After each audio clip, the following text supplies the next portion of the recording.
Assalamualaikum warahmatullahi wabarakatuh. Pada video kali ini, saya akan melakukan uji validitas dan uji reliabilitas pada kuesioner penilaian afektif yang telah saya buat dengan menggunakan aplikasi SPSS. Nah, jadi sebelumnya, apa itu yang dimaksud dengan uji validitas dan uji reliabilitas? Nah, jadi yang dimaksud dengan uji validitas sendiri yaitu suatu uji yang dilakukan untuk mengukur tingkat-tingkat kevalidan atau keabsahan pada suatu instrumen. Nah, sedangkan jika uji reliabilitas adalah uji yang dilakukan untuk menguji keandalan dalam suatu instrumen penelitian. Nah, pada uji reliabilitas ini, kuesioner dapat dikatakan andal jika jawaban seseorang atau jawaban responden terhadap pertanyaan itu konsisten atau stabil. Nah, lantas apa saja persyaratan dalam uji validitas dan uji reliabilitas? Nah, jadi untuk persyaratan uji validitas, yang pertama yaitu membandingkan nilai R hitung dan R tabel. Nah, di sini instrumen dikatakan valid apabila nilai R hitung lebih besar daripada R tabel. Kemudian, persyaratan yang kedua untuk uji validitas yaitu apabila instrumen dikatakan valid jika nilai signifikansinya kurang dari 0,05. Nah, itu persyaratan untuk uji validitas. Nah, untuk persyaratan uji reliabilitas, suatu instrumen dapat dikatakan reliable atau valid jika instrumen tersebut memiliki nilai Cronbach's alpha lebih dari 0,6. Seperti itu. Nah, jadi adapun tujuan analisis dari uji validitas untuk meningkatkan kualitas penelitian.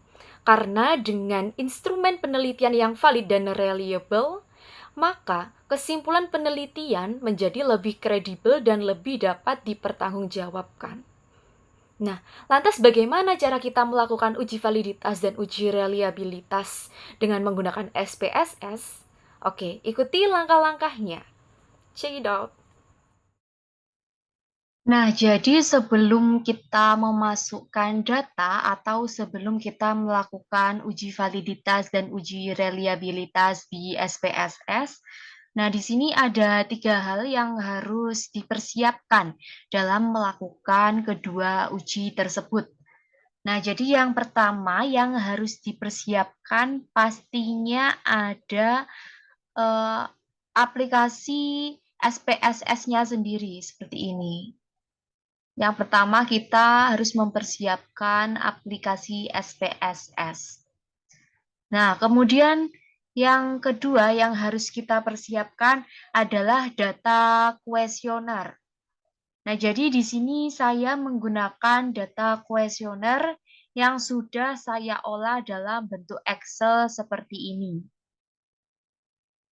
Nah, di sini ada 20 pernyataan yang telah saya buat dan yang telah saya sebar pada kuesioner. Nah, kemudian dalam kuesioner yang telah saya sebar, saya di sini memperoleh sebanyak 31 responden. Nah, jadi angka-angka di sini ini merupakan skor-skor dari masing-masing pernyataan yang telah diisi oleh responden.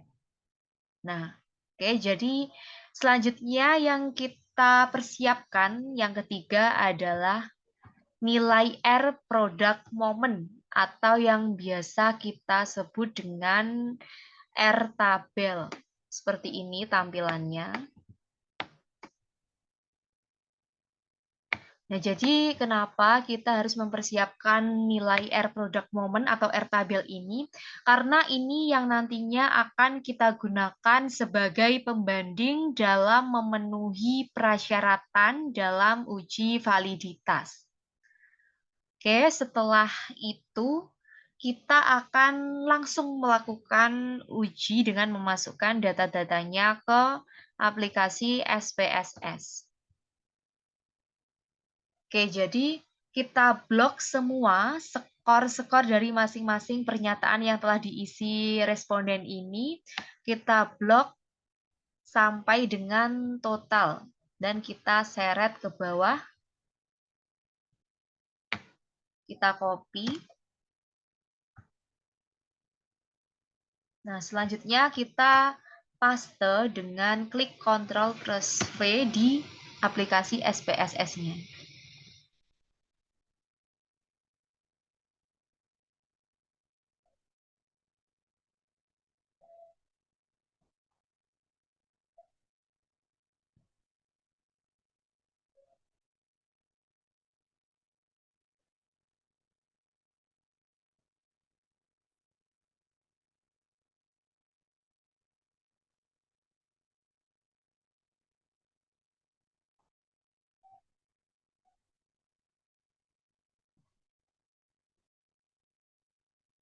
Nah, oke, datanya sudah muncul di sini.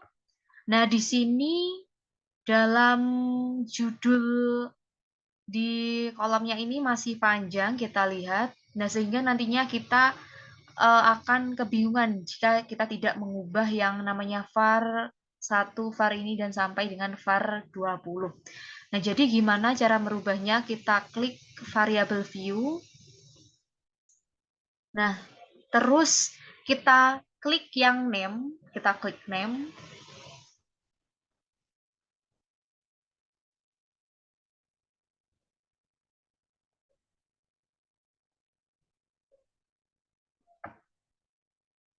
Kita yang pertama-tama klik name, kemudian kita klik Ctrl plus F. Nah, di sini berhubung kita akan mengganti judul dalam nama kolom-kolomnya itu tadi, kita klik replace. Nah, di sini dalam find kita masukkan var 000. Seperti ini. Ini kosong, bukan huruf O. Kemudian yang pada bagian replace with ini kita ganti dengan P, karena sesuai dengan format yang ada di Excel tadi. P untuk kepanjangan dari pernyataan tadi. Nah, setelah itu, jika dirasa sudah seperti ini, kita klik replace all. Nah, bisa kita lihat di sini sudah terganti nama judulnya. Nah, tadi kan dalam kuesioner saya terdapat pernyataan sebanyak 20. Nah, jadi di sini kita ganti menjadi total. Seperti ini. Nah, jika sudah seperti ini, kita kembali lagi ke data view. Kemudian yang pertama kita akan melakukan uji validitas dengan langkah-langkah klik analyze, kemudian kita klik correlate, dan kita klik yang bivariate. Nah, kita ketahui di sini terdapat 2 kolom. Nah, jadi yang ini kita klik Ctrl plus A untuk ngeblok semuanya, termasuk juga dengan total. Nah, setelah terblok semua, kita klik tanda panah di sini agar kolom yang ada di sebelah kiri ini isinya pindah ke kolom yang sebelah kanan. Nah, seperti ini. Nah, pastikan pada correlation koefisiennya ini persennya kecentang. Nah, jika sudah seperti ini, klik OK. Kita tunggu.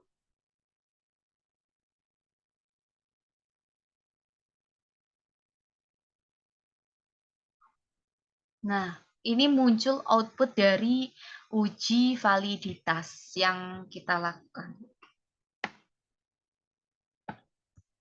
Nah, jadi di sini sesuai dengan isi dari data yang di Excel tadi, karena saya mencantumkan sebanyak 20 pernyataan. Nah, kita lihat di sini ada sebanyak 20 pernyataan juga, dan di sini juga ada total. Nah, di dalam setiap pernyataannya di sini ada person correlation. Nah, jadi person correlation ini nanti kita gunakan untuk membandingkan antara R hitung dan juga R tabel. Kemudian yang kedua ada seek to tell. Yang kedua ini ada seek to tell, yang mana seperti penjelasan di awal dengan persyaratan bagaimana instrumen pernyataan itu valid. Nah, jadi seek to tell-nya harus kurang dari 0,05. Nah, di sini kita cek satu persatu. Nah, jadi yang pertama kita buka yang nilai R product moment atau R tabel. Nah, pada kuesioner saya diisi sebanyak 31 responden. Nah, di sini kita menggunakan level of significance-nya sebanyak 5%. Nah, jadi N di sini merupakan jumlah respondennya, teman-teman. Nah, jadi angka pembanding yang digunakan untuk membandingkan dengan nilai R hitung tadi sebanyak 31 responden yaitu 0,355. Ingat ya teman-teman, 31 responden level signifikan 5% sebagai patokan pembanding dengan R hitung dan R tabel ini sebanyak 0,355. Oke, kita kembali ke SPSS untuk kita membandingkannya lagi. Nah, jadi persyaratannya jika instrumen pernyataan itu valid, itu harus lebih besar nilai R hitungnya daripada nilai R tabel. Nah, ini tadi 0,355. Nah, kita lihat. Nah, di sini ini lebih besar dari 0,355, berarti ini valid. Kemudian seek to tell-nya kurang dari 0,05. Nah, jadi instrumen pernyataan satu dinyatakan valid. Kemudian kita cek satu-satu. Pernyataan nomor 2. Nah, di sini 0,700. Nah, jadi ini kan lebih besar dari 0,355 yang ada di nilai R tabel. Nah, jadi ini juga valid.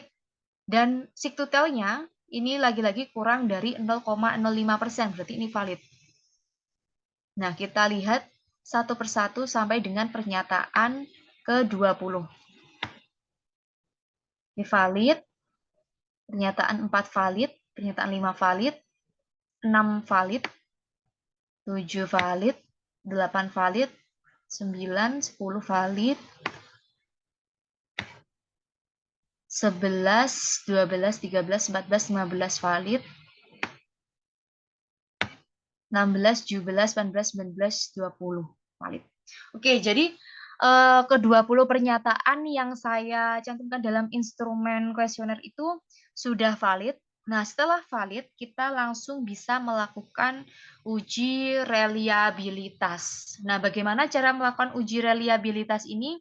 Kita kembali ke data yang awal tanpa kita merubah apapun isi datanya, tanpa kita mengedit. Jadi, datanya sama seperti yang kita gunakan dalam uji validitas tadi. Nah, di sini langkah-langkah uji reliabilitas yang pertama yaitu klik analyze. Kemudian klik scale dan klik reliability analysis. Nah, di sini sama terdapat 2 kolom. Nah, kita klik Ctrl plus A untuk ngeblok semua. Nah, jadi dalam uji reliabilitas, kalau di uji validitas kan tadi diblok semua termasuk total. Nah, kalau di uji reliabilitas, kita blok pernyataan 1 sampai 20 atau semua pernyataan, tapi kecuali total. Nah, bagaimana kita menghilangkan totalnya ini agar tidak ikut ke blok? Kita klik atau tahan, kontrol, dan kita klik total. Oke, otomatis hilang. Dan kita pindahkan dengan klik tanda panahnya ini. Nah, otomatis akan pindah ke kolom yang sebelah kanan. Oke, selanjutnya kita klik statistik. Nah, di sini pada bagian descriptive for, kita centang yang bagian scale if item deleted. Nah, kita klik continue kalau sudah. Nah, di sini pastikan modelnya sudah terpilih dengan model alpha, teman-teman. Oke, jadi jika dirasa sudah, kita klik OK. Nah, data munculnya seperti ini, data dari uji reliabilitas. Di sini terdapat Chromebox Alpha dan di sini ada end of items. Nah, jadi end of items di sini apa? End of items di sini merupakan 20 pernyataan yang saya cantumkan pada kuesioner saya. Nah, di sini Chromebox Alpha, bagaimana instrumen pernyataan tersebut dinyatakan reliable atau valid jika dalam uji reliabilitas Chromebox alpha-nya harus lebih dari 0,6. Nah, kita lihat di sini pada instrumen pernyataan saya di sini Chromebox alpha-nya 0,956. Nah, jadi di sini kan lebih besar dari 0,6. Nah, jadi di sini end of items sebanyak 20 pernyataan dalam instrumen kuesioner saya terdapat Chromebox alpha sebesar 0,956. Nah, jadi pernyataan saya di sini dalam uji reliabilitas adalah reliable atau valid. Nah, jadi dengan demikian kita sudah menyelesaikan uji validitas dan uji reliabilitas. Nah, jadi dengan melakukan uji validitas dan reliabilitas, kita dapat memastikan bahwa kuesioner yang digunakan benar-benar mengukur konsep yang diinginkan secara konsisten. Nah, semoga video ini bermanfaat dalam memahami pentingnya analisis data di SPSS. Jangan lupa untuk selalu memeriksa dan mengevaluasi instrumen penelitian agar hasil yang diperoleh dapat lebih akurat dan lebih terpercaya. Terima kasih telah menyimak, sampai jumpa di video selanjutnya.